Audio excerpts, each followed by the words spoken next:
अनमोल वचन श्री कृष्ण द्वारा कुरुक्षेत्र में जब कौरव और पांडवों के बीच युद्ध हो रहा था, जब अर्जुन को संबोधित करते हुए श्लोकों में, वैसे तो अर्जुन को संबोधित किया जा रहा था, लेकिन हम सभी के लिए संबोधित कर रहे हैं।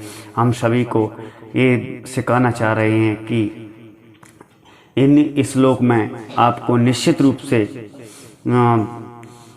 पढ़ना चाहिए और समझ सकें। गीता का ज्ञान अनमोल वचन है। गीता के श्रीमद् भागवत गीता के रूप में संदर्भित किया है, जो हिंदू धर्म ग्रंथ है। श्रीमद् भागवत गीता के कृष्ण के श्रीमद् भागवत गीता में 701 श्लोक हैं। हिंदू धर्म के महत्वपूर्ण ग्रंथों में से एक है। कुरुक्षेत्र के दौरान अर्जुन और श्री कृष्ण के संवाद में महाभारत भी कहा जाता है और इससे ईश्वर के गीत के रूप में भी गाया जाता है।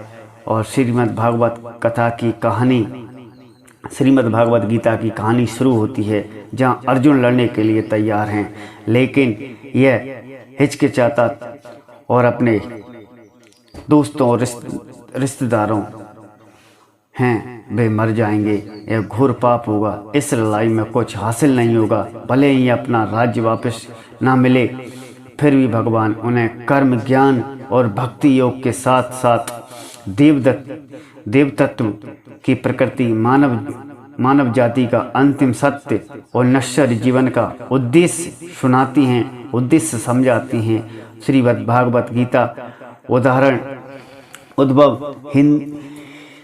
आप देखिए इस वीडियो में श्रीमद् भागवत गीता के इस उपदेश श्री कृष्ण उपदेश देती हैं अर्जुन को। श्री कृष्ण कहते हैं कि हे अर्जुन, उस समय में मोह माया किस कारण प्राप्त हुई है, क्योंकि यह ना तो श्रेष्ठ पुरुष द्वारा आचरित है और ना स्वर्ग देने वाला, ना ही कृत को बनाने वाला। इसलिए हे अर्जुन, नपुंसकता को मत प्राप्त हो, हृदय की पकड़ दुर्बलता को त्याग कर युद्ध के लिए रुक जाओ। हे अर्जुन, ना तू शोक करने में योग्य मनुष्य के लिए शोक करता है और पंडितों से वचन जो कहता है, परंतु जिनके प्राण चले गए उनके लिए, जिनके लिए प्राण नहीं हैं, उनके लिए पंडित भी शोक नहीं करते। विद्वान यानी कि पंडित विद्वान शोक नहीं करते। जो मरे हुए चले गए हैं उनके लिए पंडित शोक नहीं करते, ज्ञानी वाणी और शोक नहीं करते। हे अर्जुन, शीत गर्मी और सुख देने वाली इंद्रियां विषय के संयोग से विनयशील, अनित्य और इसलिए इसे तुम सहन करो। जो इस आत्मा को मारने वाला है और इसकी मरा हुआ बना है, दोनों ही जानते हैं आत्मा वास्तव में ना तो मरती है ना दोबारा मारा जाती है। आत्मा ना मरती है ना किसी के द्वारा मारी जाती है।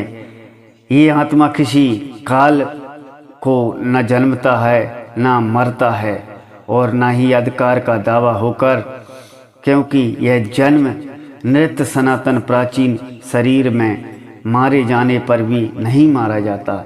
जो पुरुष आत्मा को नाश उपयोगी नित्य अजन्मा अव्यय पुरुष कैसे किसी को मरवाता है और जैसे किसी को मारता है। श्रीमद् भागवत गीता में जैसे पुराणों सैकड़ों त्याग कर दूसरे, जैसे पुराने कपड़ों को त्याग कर दूसरे कपड़ों को ग्रहण करता है, दूसरे वस्त्रों को ग्रहण करता है, वैसे ही जीवात्मा पुराने शरीर को त्याग करके दूसरे नए शरीर को प्राप्त करता है। इस आत्मा को ना शस्त्र काट सकता है, न इसको आग जला सकती है और ना ही हवा सुखा सकती है। यह एक अजर अमर है आत्मा। सिक्किम, यदि तुम आत्मा को जन्म नेर सदा मारने वाले मानती हो तो ऐसी इस प्रकार करने योग्य नहीं है। हे अर्जुन, आत्मा सबके शरीर में सदा ही अव्यद्य है। इस कारण संपूर्ण प्राणियों के लिए शोक करने का योग्य नहीं है।